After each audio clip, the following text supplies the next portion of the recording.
பிஸ்மில்லாஹ் ரஹ்மான் ரஹீம். கண்ணியமிக்க சகோதர சகோதரிகளே, அல்லாஹ்வின் நல்லடியார்களே, அஸ்ஸலாமு அலைக்கும் வரஹ்மத்துல்லாஹி வபரகாத்துஹு. அல்ஹம்துலில்லாஹ். அல்லாஹும்ம ஸல்லி அலா முஹம்மதின் வஅலா ஆலி முஹம்மதின் வபாரிக் வஸல்லிம். இன்னைக்கு நம்ம பாத்தீங்கன்னா சிறப்புக்குரிய நாள்ல இருக்கிறோம்.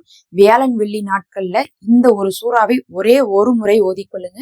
ஒரு அளவான சூறான்னு சொல்லலாம். சிறுசும் சொல்ல முடியாது, பெருசும் சொல்ல முடியாது. ஒரு அளவான சூறா. தாராளமா நீங்க 2ல ஏதாவது ஒரு நாள் ஓதிக்கொள்ளுங்க. இந்த நாட்கள்ல இந்த சூறாவை ஓதுபவர்களுக்கு அடுத்த 8 நாட்கள் பாவங்கள் மன்னிக்கப்படுது. அது மட்டும் இல்ல, 8 நாட்கள் அல்லாஹுடைய உதவி கிடைக்குது. எல்லாவற்றுக்கும் மேல இம்மையிலும் மறுமையிலும் அல்லாஹ் ஒரு மாளிகையை அமைத்து தருவான். சுபஹானல்லாஹ்.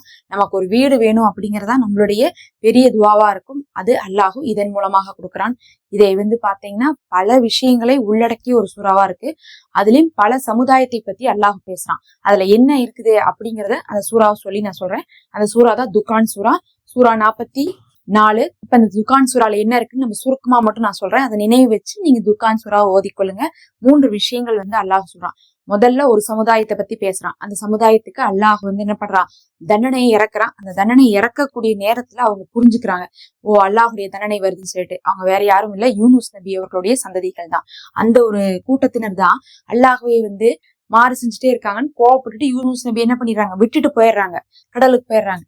அல்லாஹ் விட்டுட்டு போனதுக்கு பிறகு இவர்களுக்கு இதாயத் கிடைச்சிருச்சு. அவங்க கடைசியா அந்த தண்டனை இறங்கும் போது திரும்பிடுறாங்க, மன்னிப்பு கேட்டுறாங்க. அல்லாஹும் அவர்களை மன்னிச்சு அந்த தண்டனையில இருந்து அவர்களை காப்பாத்திடுறான். யூனுஸ் நபி அவர்கள் கடலுக்கு போனவங்க தான் என்ன ஆயிட்டாங்க, அவங்கள அல்லாஹ் எப்படி நீ ஏன் கட்டளை இல்லாம அங்கிருந்து வரலாம் அப்படின்னு சொல்லிட்டு அல்லாஹ் ஒரு சோதனை கொடுத்து திமிங்கலத்துடைய வயிற்றுக்குள்ள போய் அதுக்கப்புறம் அவர்களும் மன்னிப்பு கேட்டு அவர்களையும் அல்லாஹ் விட்டுறான். அந்த சமுதாயத்தையும் விட்டுறான், அவர்களையும் விட்டுறான். அதை நினைவுபடுத்துறான் அல்லாஹ் முதல்ல இதுல.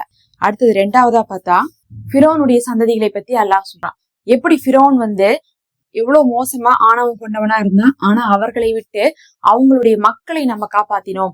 மூசா நபி அவர்கள் சொன்னாங்க, உங்களுக்கு என் மேல என்னுடைய இறை செய்தியில நம்பிக்கை இல்லாட்டினா என்னை விட்டுருங்க, ஆனா நீங்க கொல்லணும்னு நினைக்கிறீங்களே அது பாவம் அப்படின்னு சொல்லிட்டு எச்சரிச்சாங்க. எச்சரிச்ச போது கூட அந்த ஃபிரௌன் விடல.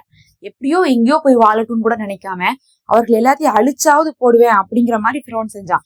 ஆனா அல்லாஹ் கடல் வரி கொண்டு வர வச்சு அதுக்கப்புறம் அந்த கடல்ல மூழ்கடிச்சு அதுக்கப்புறம் அந்த சந்ததிகளை எல்லாம் காப்பாத்தி, யாரெல்லாம் மூசா நபி இருந்தாங்களோ அவங்களெல்லாம் காப்பாத்தி அவர்களுக்கு உணவை கொடுத்து, மண்ணு செல்வா அப்படின்னு சொல்லக்கூடிய உணவை கொடுத்து, அவர்களுக்கு நீரூற்றுகளை கொடுத்து, அவர்களுக்கு வாழ்வாதாரத்தை கொடுத்து அல்லாஹ் என்ன பண்ணா, அவர்களுக்கு ஒரு நல்ல ஒரு தேசத்தை எல்லாம் கொடுத்துருந்தான். பார்க்க போகும்போது இருக்கிறதுக்கு ஊரு, சாப்பிட்றதுக்கு சாப்பாடுன்னு சொல்லிட்டு எல்லாமே கிடைச்ச ஒரு சமுதாயமா அவர்கள் இருந்தாங்க. ஏன்னா அவங்க நேர்வழியில் நின்னாங்கன்ட்டு.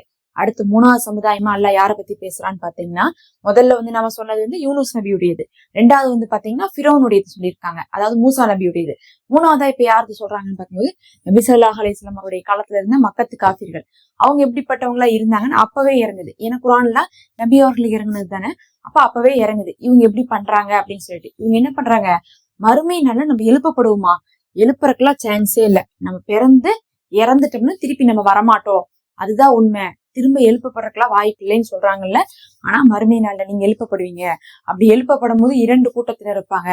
ஒரு கூட்டத்தினர் அதை நம்பாம பாத்துட்டு இருந்தவங்க அன்னைக்கு அவங்க கண் கூட பாப்பாங்க மறுமை அப்படிங்கிறது உண்மைதான்னு சொல்லிட்டு. எப்படி உலகத்துல சந்தேகமா கேள்வி கேட்டுட்டு இருந்தாங்களோ அவர்களுக்கு அங்க அதற்கான தண்டனை கொடுப்போம். அவர்களுக்கு கொதிக்கிற நீர் ஊற்றுகளை கொடுப்போம். அந்த கொதிக்கிற தண்ணியை அவங்க சாப்பிடணும். நெருப்புல அவர்களை வாட்டுவோம்.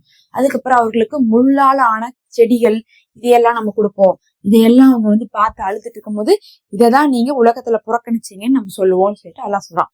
அதே மாதிரி இன்னொரு பக்கம் பாத்தீங்கன்னா வலது புறத்தார் அவங்க எப்படி இருப்பாங்கன்னா, அவங்க பட்டாடைகள்ல இருப்பாங்க, நல்லா சொர்க்கத்துல இருப்பாங்க.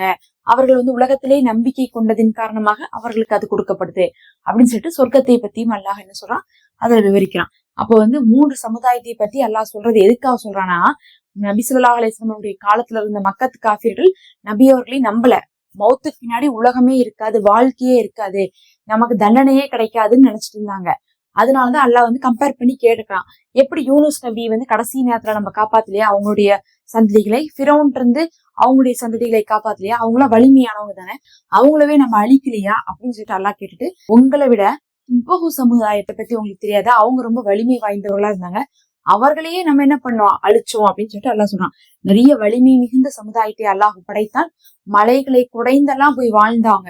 அவங்கள கூட அல்லாஹ் என்ன பண்ண, அழிச்சுட்டான். அப்ப இவங்களெல்லாம் அழிக்கிறோம்னா அல்லாஹுடைய தண்டனை வரும், அவனை பின்பற்றாட்டினா என்ன வேணா நடக்கும் அப்படிங்கிறதையும் அல்லாஹ் காட்டுறான்.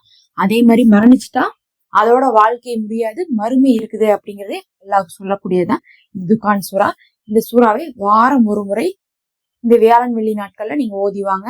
எப்ப முடியுதோ அப்ப ஓதிக்கொள்ளுங்க. அல்லாஹுவை நம்பிய நல்லடியார்களுடைய கூட்டத்துல நம்மளை சேர்த்து உயர்ந்த சொர்க்கத்தை கொடுப்பானாக. ஆமீன் யா ரப்பல் ஆலமீன். அடுத்த ஒரு வீடியோல பார்க்கலாம். மறக்காம சப்ஸ்கிரைப் பண்ணி லைக் பண்ணிக்கோங்க.